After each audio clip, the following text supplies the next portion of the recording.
Hotep family, you're tuning into the pro-black perspective on KWAZ Radio. Be sure to check out the other programs, including the Harsh Reality Podcast, the Bitter Medicine Podcast, and of course the Queen's Council. More to come. But today we're going to read the Book of Power. This is going to be episode 9, and we're going to go over this Dessalines speech. I'm not 200% sure, but I think I've already read the speech to you. But now I'm going to go through, do some analysis, and really give it to you.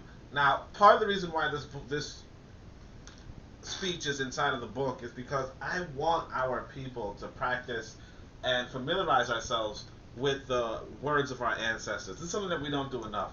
As a matter of fact, I was in a discussion with someone, and they brought up this idea that, you know, let's say if we were to be aggressive against Wazungu, right, then that automatically implies genocide, right? And for a moment, I'm just like, wait, that's not the necessarily implication. You know, if we have to, one of the main things I want us to understand is that we have to have an aggressive mindset.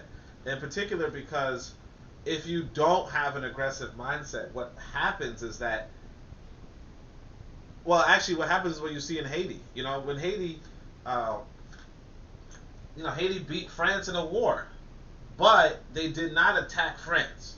You know, so they kicked France out, and what that did, and of course they didn't ask for reparations. So when you kick enemy force out, this is what you have to understand about reparations, right? When you beat an enemy, you then charge them, right? Money, something monetary. Why? Because that way their war machine is crippled and your war machine is bolstered, so that they can't then attack you again, or they can't fight you again. A classic example is that once upon a time when I was really young, my brother was like disrespecting me for some reason, and then I got behind him and just strangled him, just choked him, right? And it was like, eventually, I let him go. Obviously, I'm not whatever, right? I let him go. I'm not talking from a prison cell. Well, of course, I was a little kid, so I come out and got away with it. But anyway, I let him go. The dude runs, we were in the basement at the time, right? The whole house, but we were in the basement. He runs up the stairs. Later on, he comes back after, catching his breath. He was asthmatic, whatever. After catching his breath, and then he starts, beating me up, I guess, I couldn't beat him in a fair fight. He was, maybe 4 years older than me and, maybe 100 pounds heavier, right?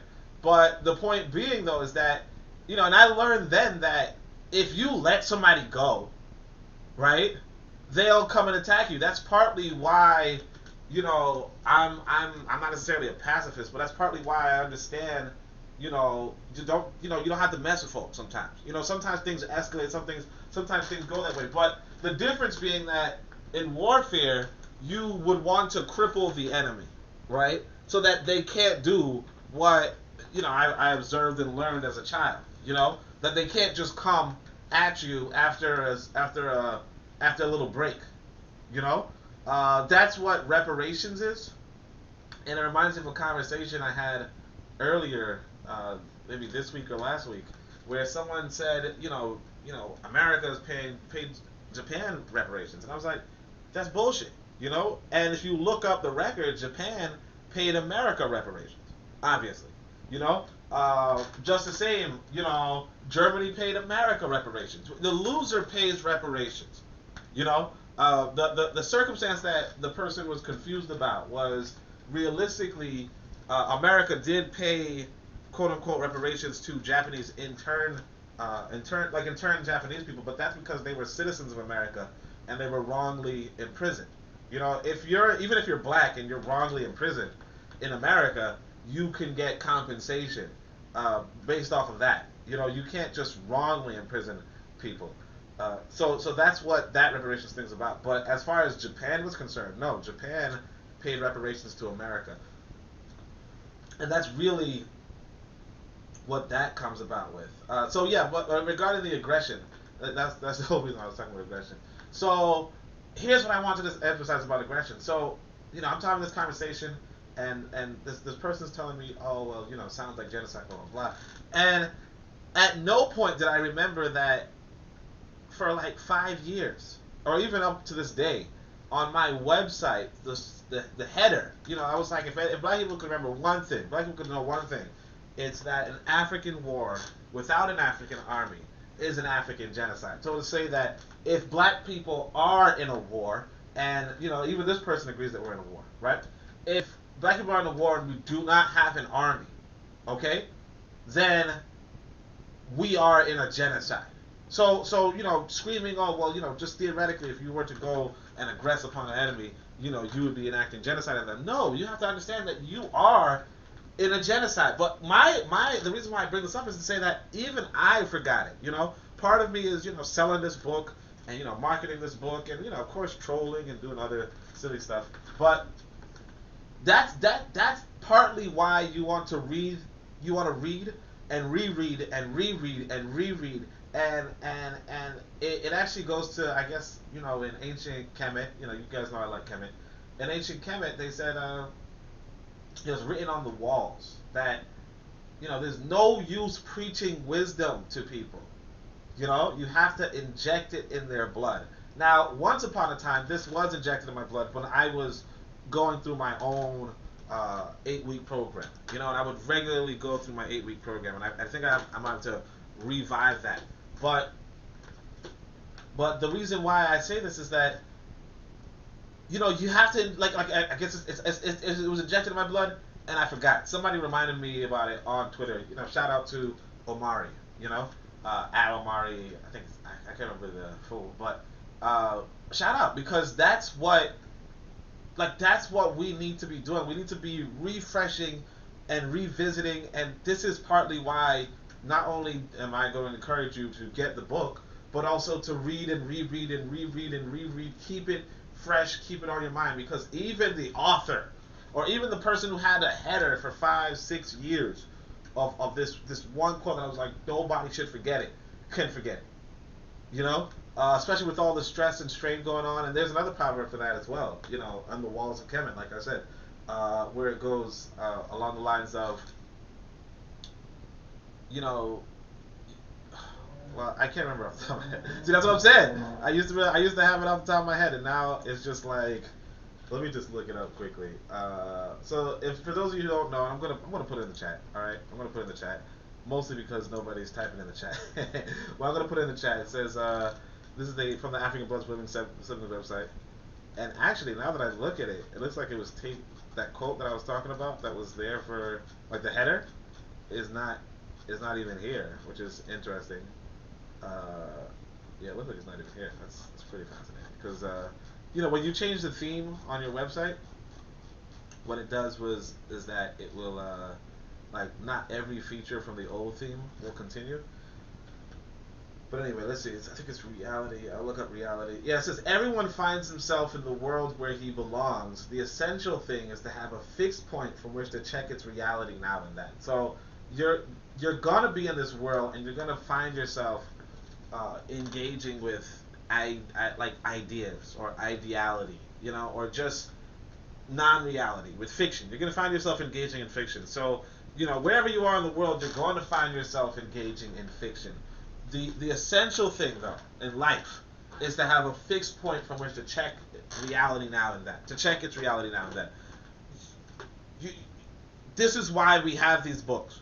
This is why you have the Book of Power. If you don't have the Book of Power, go on and get it. You want, I have a list of 13 books. I was supposed to read those annually. I've neglected it. Maybe you've neglected it. I don't know. If you kept it up, Black Power. But that's what it's about. Have the knowledge that you just check back with every once in a while to keep that reality going. And so, I know that was a long exposition, but Bit of Medicine's here. Peace, family. Make sure y'all check out Bit of Medicine podcast, obviously. But that was a long. It was a long exposition, but I'm gonna jump right into this. This is Jean-Jacques Dessalines. It is not enough to expel the barbarians. So, as Garvey was the man of his century, it can be argued that Baba was the man of his. This was an African of the people, and he's a benchmark for what it means to be a true Oncobia. He was immensely intelligent general and a gifted orator.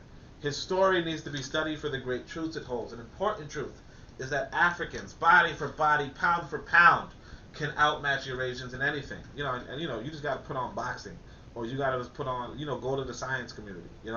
But that's body for body, pound for pound. You could outmatch Eurasians, right? So as seen into, and look, that's not even, and a lot of people will be like, hey, that's a statement, blah blah blah. Listen to me. If I said a lion, or if I said a tiger, pound for pound, could beat a lion, you'd be like, yeah, you're right. You know what I mean? Or if I say a tiger, pound for pound, could beat a cheetah, you'd be like, yeah, sure. There's, and I mean, maybe not in running speed, obviously, but there's sometimes that's what it is. Or I'll give you a more example. A bigger example: a lion and a rabbit, pound for pound. You know what I mean? Like, even if it were a giant rabbit, it just couldn't do what a lion could do. Or even like a gorilla and a man. Like gorillas walk on their arms and climb all day. It's just a totally different physique.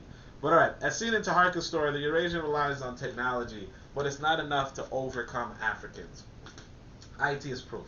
We are the best military force on Ptah when concentrated, but we need to be concentrated. Without Pan-Africanism, WP, we are disunited and it's costing us. Another important truth is that leadership is everything. That's what you have to understand. Leadership is everything. It's very possible that without Bapa, IT would have lost its revolution. And this is something that you you really don't understand this. I want you to understand this because I think Dessalines, maybe not in this speech, maybe in another speech in this book, right?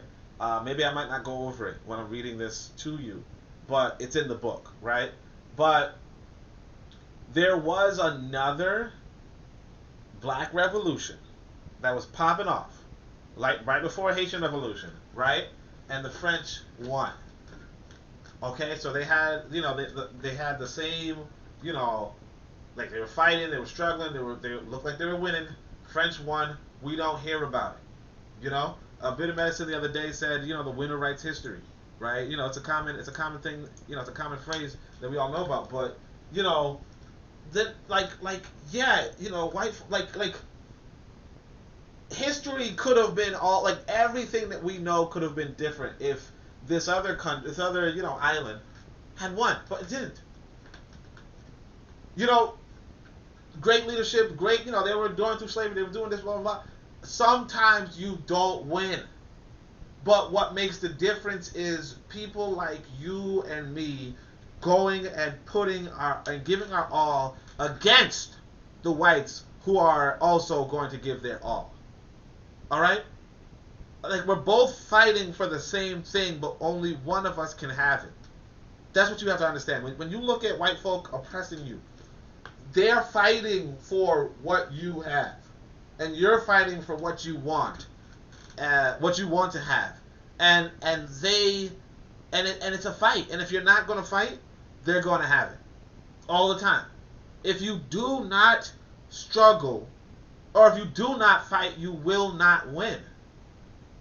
And most of our people are not going to fight, but it's going to take you. You have to make them fight. That's what it is. I keep planning my trip to Africa. And I'm like, what am I going to do? What am I going to blah, blah? Where am I going to get this money? You know what I'm saying? You know what I mean? I mean, I got the money, but I'm just saying, like, you also want to, make some bread while you're there, right? Here's the thing, though. I got to fight. I got to radicalize. I got to fight for, if I want better education for the people around us. If I want a Swahili program, if I want this, I want that, whatever it is that I want, I have to go and do it. Nobody else. I'm not going to wait on anybody else to do it. I might go down there and tell people, hey, you know what? Help me do this. Help, come alongside me and help me do this. That's what I might say. But I have to do it myself. This is how the world is. When I had my program, this is actually pretty interesting. I had my 8-week program, and I was like, hey, what would happen if I stopped doing my 8-week program? And people there said, oh, well, if you stop doing it, we'll do it. That didn't happen. And I knew it wasn't going to happen. And I told them it wasn't going to happen.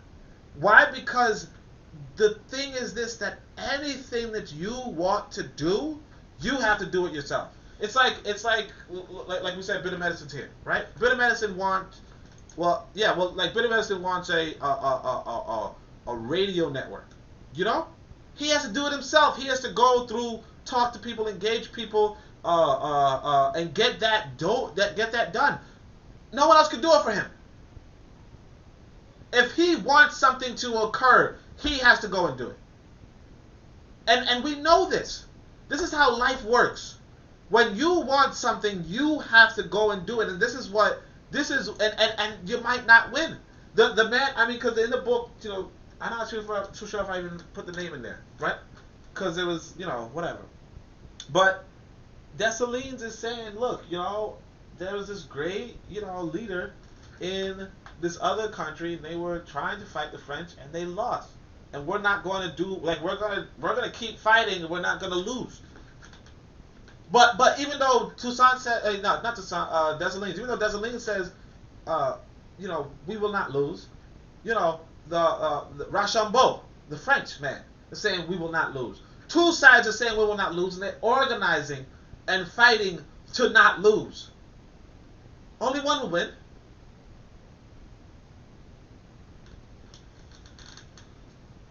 So let's go back to that. I said it's very important that it's very possible that without Bible, Haiti would have lost its revolution. At the end of the day, war is fought between people. War is fought between people, and people win or lose. It's not fought between technology, although technology helps. Right? It's not fought between strategy, although strategy helps. It's not fought between organization, although organization helps. And you know, you need these. You know, like I said, the new header, I guess, on the website is, you know, organize, technologize, strategize against Africa's invaders. So you want to have organization, technology, and strategy. But it's people. It goes down to people. Toussaint would not have won. And I just to go back, you know, because, you know, the sister, yeah, well, the sister might be listening, the one who was also talking about genocide thing. And it's like, people understand to be aggressive against white supremacy, in a sense, right? People understand to be aggressive against capitalism and imperialism. They understand that capitalism and imperialism are things that you have to actively try to fight. If that's where your mentality is, right? But then when it comes to saying, oh, we have to actively fight against white people, they say, wait, hold on a second. You're saying that you're singing a different tune. That sounds like genocide. And the thing is this, that there are no, and you know, the reasoning that I heard, you know, was that, oh, well, you know, you can fight against ideas. Fight against ideas. That's what you should do. Fight against ideas. The truth is this, that you can't fight against ideas. You understand? War is not fought between ideas. War is fought between people. You can't fight ideas. You can only fight people. The white man tried to say, oh, yes, you know, well, it's just really ideas. It's really ideas. It's really ideas. It is people. Now, I'm not going to be that. Now, for me, it's like, I'm not going to say whether or not you want to fight every person of another group. You know? Because it's not my position to say. I don't have the power to declare whether one thing goes, you know, whether a group goes east or west. I don't have that power. The people who will have that power in the future, the people that we're building power for, they will decide, well, should we go east or should we go west? Should we go north? Should we go south? Should we jump up or should we sit down? They will decide. We are to give them this power. And we have to let them know that, yes, it's never about ideas, because you can't fight an idea. You only fight people. You can't change an idea. You can only change people. This is why we work on the youth. You know, I tell you, I give you guys this example, and I know I don't want to spend too long, because I know Baba's speech is actually exciting, right? But I tell you that when, my mother, she was a Christian, right? And so you could never take her away from that Christianity. I mean, you possibly could, but you know, whatever. If you did, if you didn't, whatever, right? But my child, easy. Don't give it to him. Don't give him the Christianity. You see, because see, my mother, her mother gave her the Christianity. Her father gave her the Christianity. They raised her on it. You know, she got into adulthood. She went to different communities. She different blah blah blah. It was injected in her blood. My son don't even know where the Bible is. Unfortunately, I have one hidden somewhere, and it's only because it's my mother's. Uh, but no, but never opened it, never looked at it. You understand? This is how you and it's not, you don't change the idea of Christianity. You don't challenge the idea of Christianity. You just don't give it to them. You understand? I don't say, well, here, something, Christianity is not real, kid. I don't do that. The boy just never even heard about it. He might hear "Oh my G" from, obviously, first off, a lot of atheist people say that, but, he might hear that from the media. Like if you're watching like if we watch like the boy, alright, let's say the boy want to see video game streamer or something. That's the new thing, right? The person streaming might, something surprises them, and they might be like, "Oh my," and I don't like it, but they white people, that's what they say, right? Or even black people say it. But the reality is that no, he's not going to have this. Oh well, this is my faith, and you don't have to worry about. This is how we win. You win people. You don't have to win the game of ideas. The white man did not go to Africa and say, you know what, your belief system, your belief system is stupid. He never said that. I mean, he might have said that, but he told it to the kids who had no exposure to it or had limited exposure to it. They're in boarding school for a Catholic church, right? Christian every day, right? And then back home, I know your people, they got some Yoruba stuff, but this is a bunch of devil shit. That's what they do. They don't say, oh well, here's the Yoruba faith. We're gonna teach you the Yoruba faith. No, they don't do that. And so then these kids come out, graduate, and they're like, you know what? Nah, I don't need that. I heard you guys was evil. This is it's the game of people. It's always the game of people. It's not the game of ideas. It's not the game of ideas. It's people. And now, of course, you can, define people by their ideas. Of course, you can, or prejudge people by their ideas. Of course, like I said, there's a Scotty. The Scotty is an African, of course, but with terrible ideas, of course. Like I just said, that the child who was who went through this Catholic school and then becomes a man, a Scotty. But it's still people. And all you have to do is you have to discriminate against them, or you have to get them out of the way. Disempower them. Don't give them any authority. And that's actually, a good transition to Toussaint. Toussaint would not have won the war. Toussaint would have not won the war. He was a Francophile.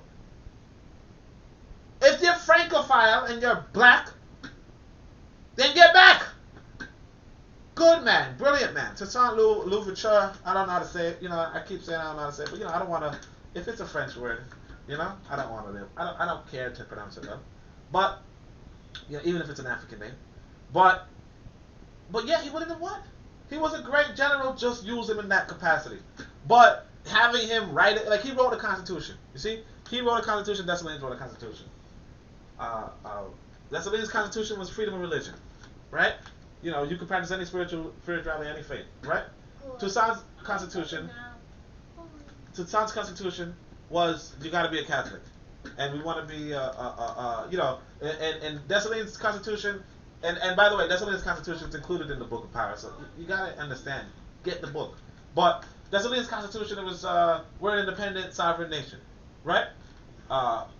Toussaint's constitution was we are going to be a French colony in a sense, we're going to be a state of France, if you will. Toussaint would not have won the war. So Baba's genius and conviction won that all-important struggle that liberated African people all over the world. He needs high honors. In the following speech, seemingly delivered at a grave, but allegedly delivered at a general's quarters, you'll see the genius, but you'll also see where we as Sankofa can improve. Baba rightly points out French eloquence or Eurasian words, and of course I change it to Eurasian because I don't really have anything.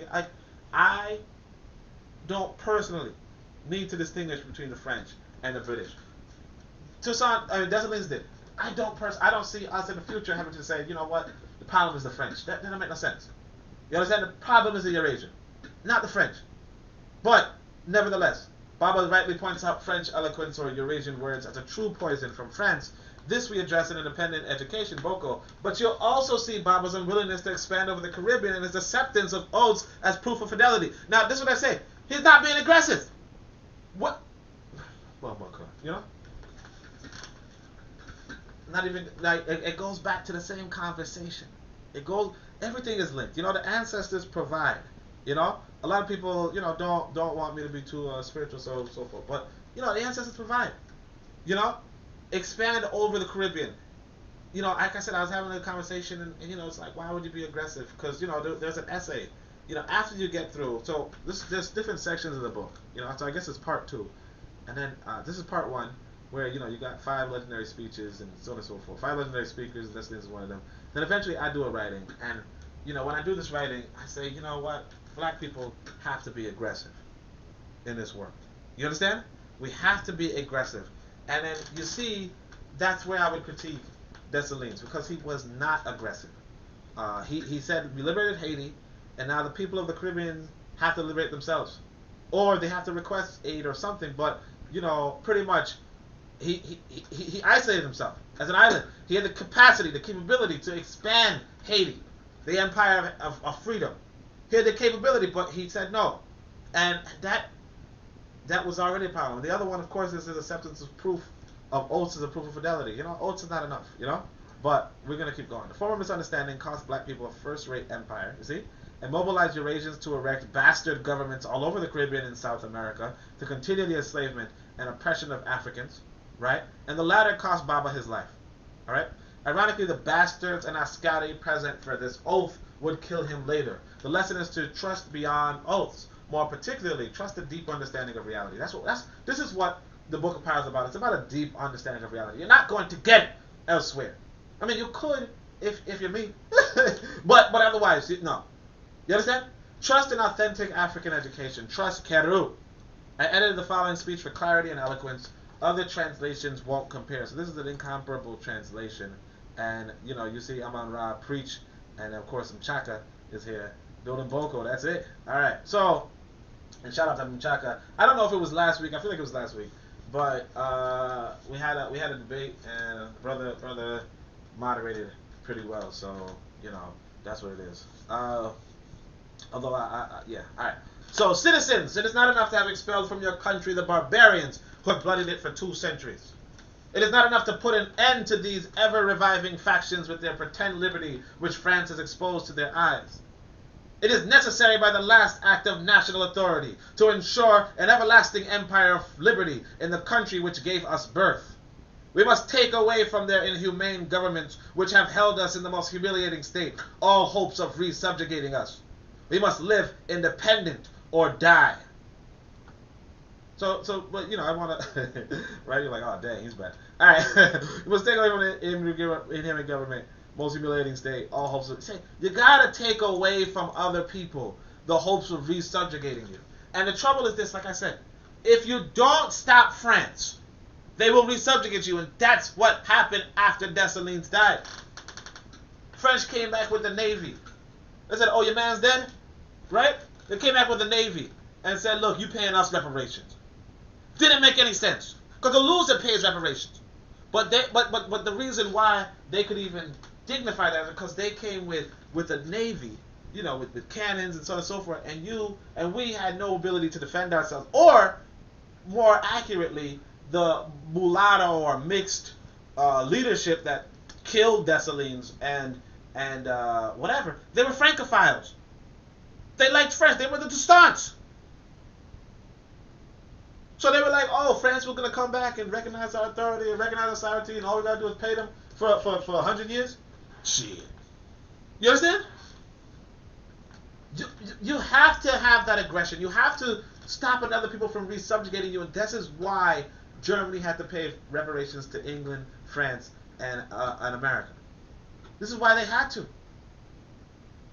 Because if they didn't, then the German machine would just start another war in 2-3 years. And you know, I want to say this. I mean, I shouldn't really talk about Wazungu media, right? But Wazungu has this it's actually pretty interesting, but this musical called Hamilton. Okay, so I mean, I had a chance to watch it because I bought some internet, you know, in America, and they gave me Disney Plus free, and I said, you know what, I'm in during quarantine. Let me see what they got on. I don't really care for Disney Plus, but I said, let me look at this Hamilton. It's actually pretty good. But here's the thing. I mean, like it's like a hip opera, and the dude has a pretty interesting rhyme scheme. But it's history, So what's interesting about it is that there's a scene where they ridicule the King of England, right? King George, I think, right? They ridicule him, make him weird and all that, but they make Washington, right? And he's supposed to be like played like by some, you know, I guess maybe black mixed, I don't know. But they have this guy, and what he's doing is like he's supposed to be this, great general, right? And then after he steps down, right? They have this other president. I don't remember his name, right? But the King of England is like, hold up a second, two things. He's like, wait a second, this guy stepped down, and then after that he's like, oh, hold up a second, they put this guy to replace a great general? Like, what kind of a joke is that? Like, I don't remember. I don't know if it's the case that that England invaded after George Washington came out of office, but that's the whole thing. That's how nations work. They're looking at you. They're watching you. They're like, oh, hold up a second. Like first they're like, oh, well, we can't fight. We can't fight Shaka Zulu, but could we fight, his nephew? You know what I mean? We can't fight Dessalines, but could we fight Pétion? That's what they're saying to themselves. We can't fight Hannibal, and Bit of Medicine had a program on Hannibal, great stuff. So make sure y'all check that out. We can't fight Hannibal, well maybe we could fight, his grandkid. Maybe they didn't keep the same. Maybe he's not as badass. That's how they look at this world. It's like China was sitting back and they're like, oh, maybe we can't pull one on Obama, but shit, this guy Trump, easy. You understand? Or Putin was like, yeah, maybe I can't do anything to Obama, or maybe I can't do anything to Hillary, but Trump, yeah, easy. You understand? And I'm not, Democrat, but I'm just saying that this is how the world works. People look at the leadership, they look at the leaders, and they say, yeah, I could do this. Because that's what happened. That's how Toussaint was killed. Like, people don't understand this, but Toussaint, I mean, you should understand it. You should know this. But Toussaint was safe in Haiti. And then Napoleon said, hey, look, I'd like to talk with you in France. And people were like, boy, don't do that. That's a trap. That's clearly a trap. You're safe in Haiti. Why would you go talk to him in France? Right? He goes to France and they just imprison him. And he dies in prison. That's it. You have to know the weaknesses of whomever you're fighting. That's another thing that Hannibal would do. He would look at the generals on the other side. Rome had a structure where they had a head general and a lower general, right? And he would look at the generals and know how to play them against each other, or know how to play on their weaknesses. So like one of them might be more, let's just defend Rome, and the other one is like, let's go after Hannibal, right? And so Hannibal would attack certain small villages, right outside of Rome, to get that aggressive guy to come out and divide the forces of Rome. You have to know how to play the leadership of the enemy side. And I said all that and I don't remember why. But anyway, James Mensa said hello. So peace, James Mensa. All right. So, but yeah, the point is that you don't want to be resubjugated, and it's not so much that you would attack every people on the other side, but you will attack their structure. You will attack their leadership. You will. That's how white people do us in. They don't need to kill every black person, but they need to either co-opt the black leaders or the ones that cannot be co-opted in prison or kill them, or send them away. You understand? This is why white men don't care if I fly away. He's like, oh, you going to Africa? Okay, have a nice trip. Man, he'll fly the plane. You know what I'm saying? He'll fly the plane. But if I was here in America, but like for instance, you know, if you got like you see in the BLM, Black Lives Matter, there are some people who are like, you know what, F this system, blah blah, and they found dead. There was just a story about this political prisoner in prison 50 years, dead. 50, like longest kept political prisoner, he just died there. Mumia does not seem like he's going to concede or give up or whatever. They're just going to keep him there. Looks like. There was actually this brother who was a political prisoner, and he was saying that they would approach him, you know, and they would say, "Hey, are you going to give up on your black liberation struggle? And we'll let you go if you give up on your black liberation struggle." And they were like, "No, I'm not giving up on no black liberation struggle." So they're like, "Okay, we're not going to let you go." It's that simple. Because and you know, not that white people have any, like, I don't know if white people even have a fear of anything. Or fear anything of you know, this corner, but they're not looking to be subjugated by black folk. Period. And look at this. I'm just noticing the typo. Can you imagine that? Shit. All right. Anyway, happens to the best of us. I'm telling you, every book got typos, or most every book. And this is probably has the least amount of typos. But you know, when you have 500 something pages, you know, it is what it is, right? Nobody's perfect. But anyway, let's go. Chocolate greed in bit of medicine. Let's go. Independence or death, let those sacred words bring us together. Let them be signals of our battle and of our gathering. Citizens, countrymen, I have assembled us at this grave on this solemn day. Here, these courageous warriors who on the eve of expiring liberty have given their blood to revive her. But these generals who would have led your efforts against tyranny have not yet done enough for your well-being. The French name still glooms our countryside. So much around us reminds us of the cruelties of those barbarians. Our laws, our customs, our cities, everything still bears Eurasian imprints. Listen closely. There are still Eurasians on our island. Yet you believe you are free and independent of their republics which have fought all nations, but have never conquered those who were determined to be free. You understand? Dessalines is here telling you, do not keep the laws, the customs, the cities of Eurasians. Do not keep the Eurasians on your islands. And of course he used the words French because, you know, there were white people that he was like, okay, I don't give a shit, right? But anyway. And he says, you know, you believe you're free, but you have to understand that white folk only conquer people who are not determined to be free. The thing with us as a people, particularly, you know, let's say, you know, you call me an African American, right? Africans in America, right?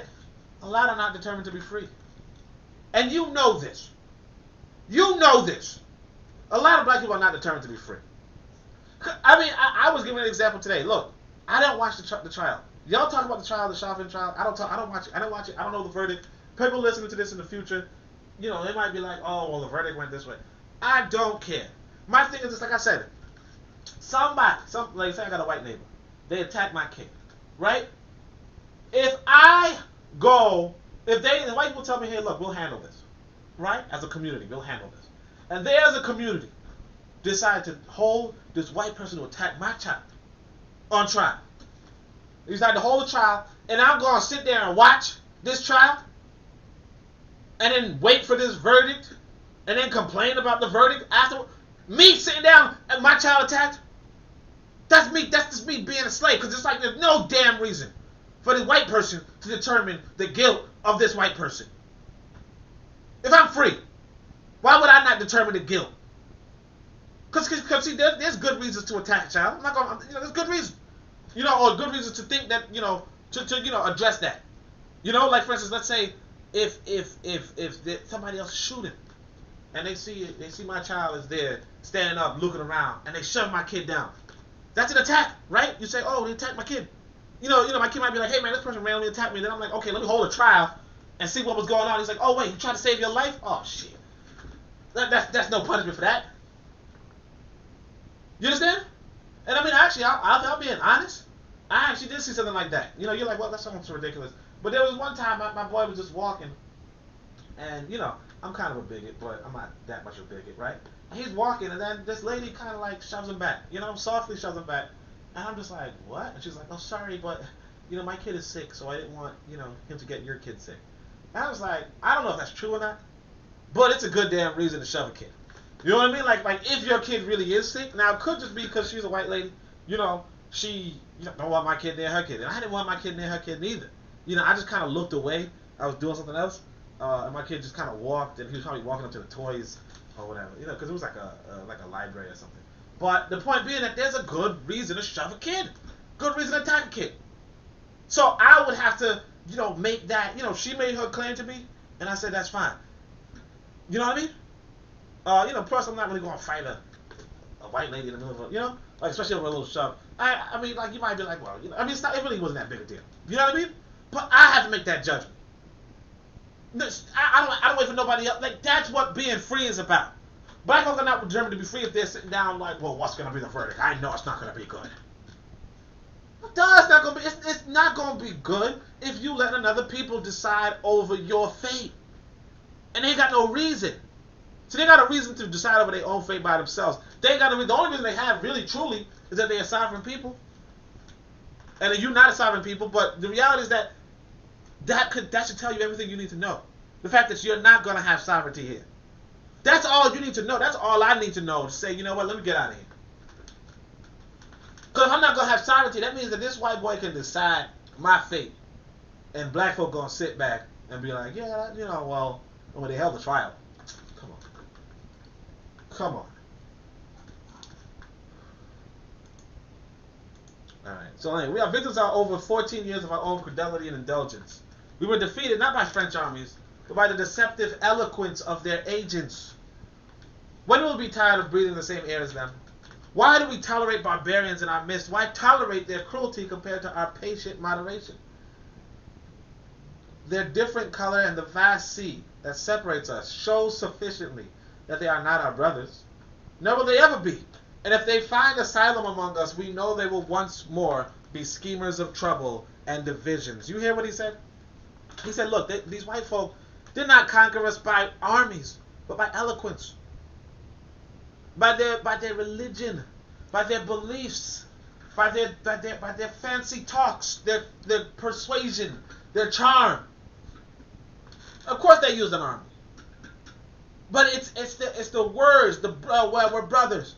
And that's what saying, look, they're not our brothers.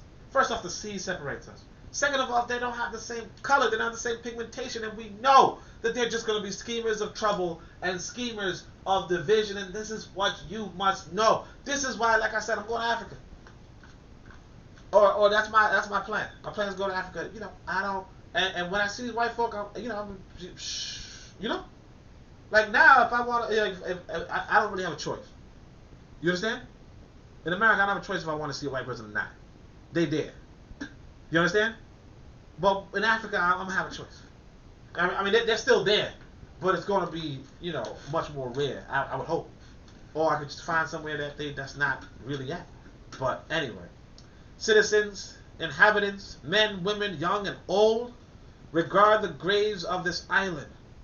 Look upon your wives, husbands, brothers, and sisters. What did I say? Look for your children. Even though still being breastfed, look what became of them. I tremble to say they too were prey of these vultures. Instead of fixing your gaze on victims, search for their assassins. Those tigers are still covered with the blood of your families. What are you waiting for to appease their noble spirits? They are offended at how slow you are to avenge them. Do you wish to be buried near the remains of your Baba? Until you have chased tyranny and exacted revenge, you cannot be buried here. No! Their bones will push away yours. Like I said, there's this tribal, the Derek Chauvin trial. It has to do with George Floyd. Guy was not avenged. They were not avenged. He was not avenged. That's all I'm saying. That's all I'm saying. If you were to be buried next to him, you understand? Like, come on. And you precious men, intrepid generals, who unburdened by your own misfortunes have rescued liberty at the expense of your blood, know that you have done nothing if you do not give the Eurasian a terrible but just example of vengeance benefiting a proud people who have recovered their liberty and are envious to maintain it. Let us frighten all who would dare to take it away from us again. Let us begin with the French. Let them tremble when they approach our coast. If not on account of the cruelties they have exercised, let it be by the terrible resolutions we are about to take to devote to death anyone born Eurasian who would place his sacrilegious foot on this territory of liberty. We have dared to be free. Now let us dare to be so by ourselves and for ourselves.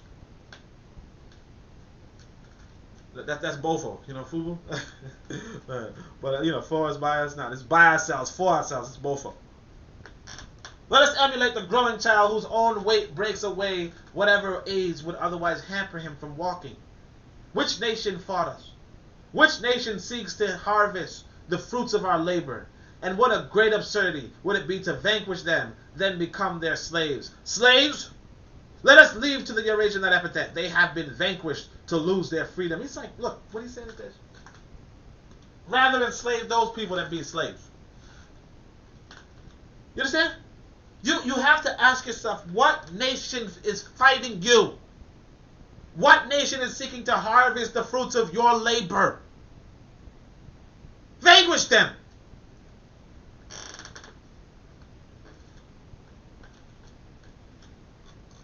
Let us walk in other footsteps.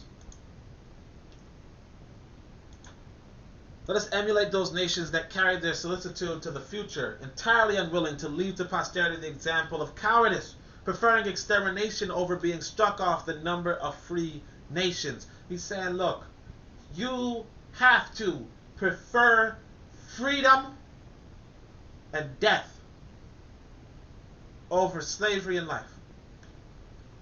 Well, I mean, you obviously, just to clarify, you prefer life over death, but you want to be free. Most importantly, you want to be free. And if the white folk have to exterminate you, then let it be. You understand? I understand that there's a cost to struggle, but you have to also understand that there's more, that there's something more valuable than life. And that, of course, here's my regret. During the debate, I didn't mention my aunt, but my aunt is more valuable than life. Order, reciprocity, our way is more valuable than our lives. Think about the bee. The bee says, look, if I can protect this queen, if the queen lives on, then my life is not as important as this queen and our way of being continuing on. Our way of being. Get it? No? All right. That's bad.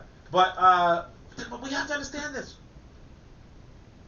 You have to say to yourself, the bee says, look, we're going to protect this queen at all costs. We have to protect Ma'at, our way, our reciprocity at all costs.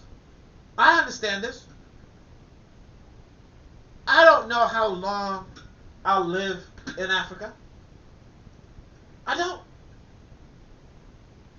But it's a price you have to take in order for African people all over to finally enjoy the freedom that is our due as people. We cannot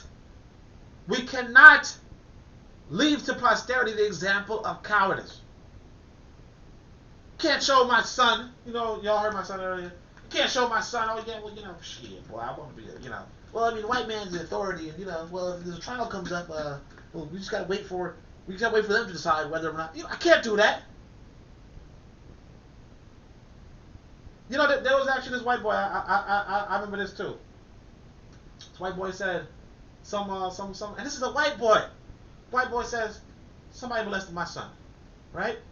And they're going through, they're escorting the guy through some whatever. This white boy is dressed up in a costume, fake mustache, whatever. And he comes right next to the guy and then shoots him, point blank. Right? And then gives himself up. Because he said, look, I'm going to decide. I'm not going to wait for the state. This is his state. This is his state. He's like, I'm going to decide what happens to this boy. This one that killed that molested my son. I'm going to decide. I'm not going to be a coward. I'm not going to sit back on my hands and, wait for this guy to go free or something. No, the evidence is not sufficient. Not beyond it. No, he said, look, I'm going to do it. And this is his nation. Meanwhile, you sitting down, never avenging your own people. Never.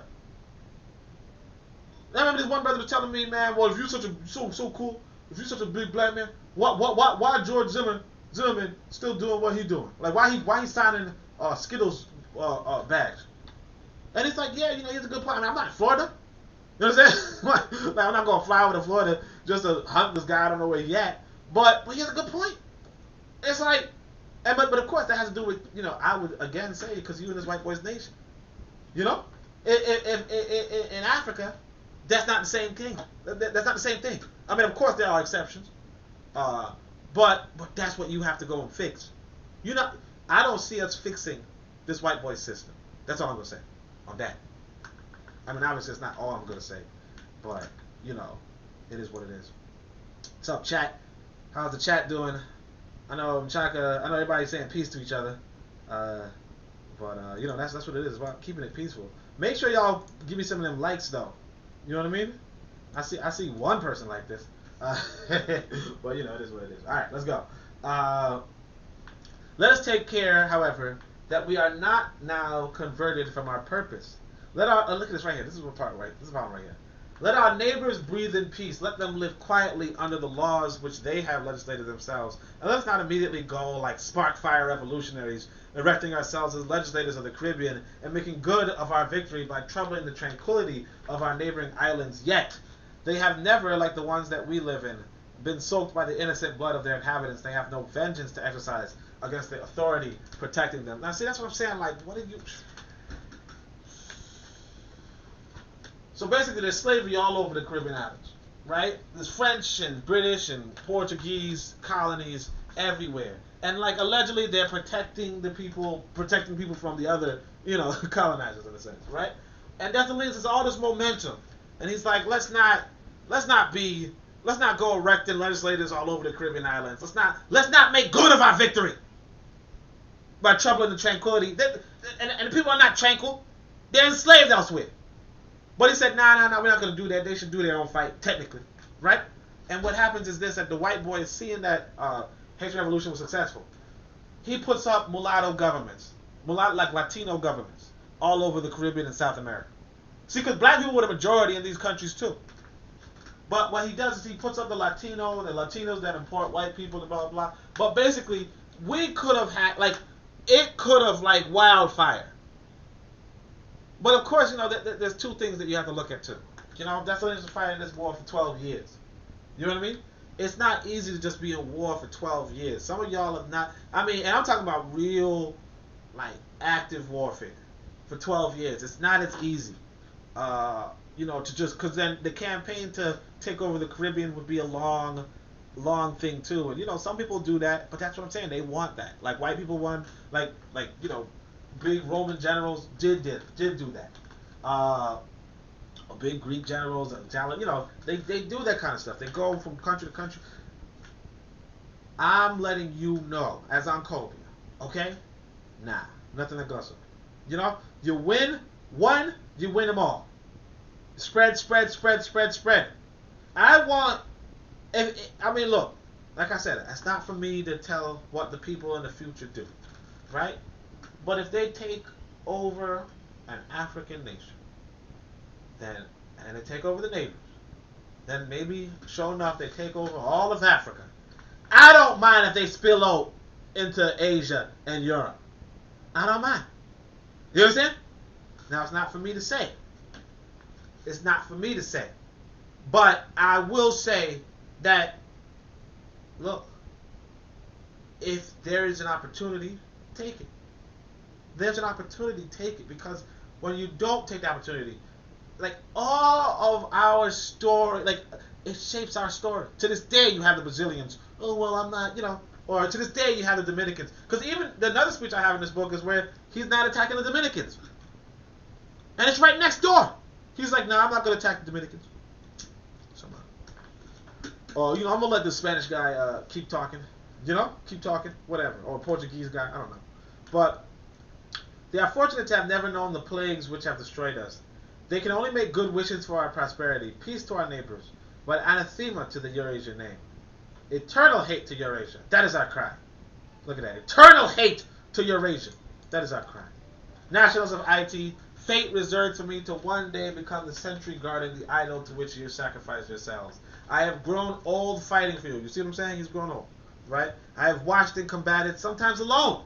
And if I am ever happy enough to return into your hands the sacred charge which you have trusted to my care, remember that you are to defend it. He's saying, look, defend our liberty. See, again, like I said, these white folk are watching. They're waiting for Dessalines to die and see who replaces him and what they're about. Because whoever replaces him, right? Well, they know that they're not going to win against him when he's in charge. So they say, well, maybe we'll have a chance against the next person. This is why you have to groom the next leadership. This is why. And here's an interesting thing about that, too, I want to say. Dessalines in the Constitution is not grooming a new leadership. He's this absolute leadership. And he's like, well, after I pass, just make sure you guys give some money to my wife. And make sure when my kid gets older, he's not necessarily a foot soldier. You understand? No, you want to groom your child to become the next leader. I mean, this is why I say, look, I'm going to be honest with you. Because some of y'all don't want to hear this. Some of y'all want to hear about democracy and this and that, so on and so forth. This is why I go back to Kemet. Kemet had dynasties. What's a dynasty? Or some of y'all say dynasty, I don't know. But look, what's a dynasty? That means that you had a family. You know what I mean? That after, like, let's say I'm a leader in Africa, right? That means this little boy right here, who should be listening to my podcast, but he makes too much damn noise, so I'm just like going in the next room. But if, you know, like yeah, whatever post I got, I want him to have it. Now, if it's the case that he doesn't, that's fine. But I want to groom him to be that way. This is why I tell you, one time the sister was saying, that somebody was complaining about the sister in Tanzania, the president in Tanzania, and how she gave her daughter and her daughter's boyfriend some post. And they were like, oh, we don't want to see this nepotism. And like, wait a minute, hold up a second. You know, it's just like when I got this boy, right? I get older, right? This boy is older. He's 18 now or something. Right? I'm up there. You telling me I shouldn't even hire this kid? Who's been in my house? Who has my books? Who should be probably will be studying them by then? I shouldn't even hire him? I shouldn't even consider him for a position? A kid I trust? A kid that grew up with me? A kid whose wife I will vet or I will know? I'm supposed to be like, no, I don't want to seem nepotistic. Like, come on. Like, what are y'all even thinking? You know, I mean, because, you know, I understand, look, because you have to trust other people outside of your circle. That's a must, but you don't even trust the people in your own damn circle, the people that you grew up with, people that's been with you, you know, for years, that you can vet for? Come on. Or let's say, you know, you got, you know, like people in the chat, you know, let's say y'all stick around, right? I'm supposed to be like, oh, no, those are friends. I should pick from the pool of, you know, a pool of strangers. And it's like, yeah, you should pick from a pool of strangers, but you can't just overlook your own people. Come on, that doesn't make no damn sense, right? But let's keep going. Where are we? Happy return to your channel. Your leaders, which I have assembled here. Okay, right here. Sacred charge entrusted to my care. Remember that you are to defend it. If I happily labor for your individual liberty, now consolidated by laws. Your leaders, which I assembled here, and I owe you one last proof of our devotion to your cause. Right? Generals and leaders united before me for the well-being of our country. The day has come to eternalize our glory and independence. If there exists any among you who are half-hearted, may he draw back and tremble to pronounce the oath that unite us. Let us swear before the whole universe, to posterity, to ourselves, to forever renounce Eurasia, and to die rather than live under their domination, and to fight to the last moment for the independence of our country. So he's like, look, do this oath, right? And the thing is that the people who did the oath, I told you in the exposition, people who did the oath ended up selling Haiti out to France. Ended up killing Dessalines. So there's a lot to, you know, I said there's got to be more than an oath. You know, you have to go through this education, this African educational system, because if you don't do that, you know, the reality is that anybody can tell you anything. You know? Anybody can tell you anything. So you know, even if you swear before the whole universe, you know?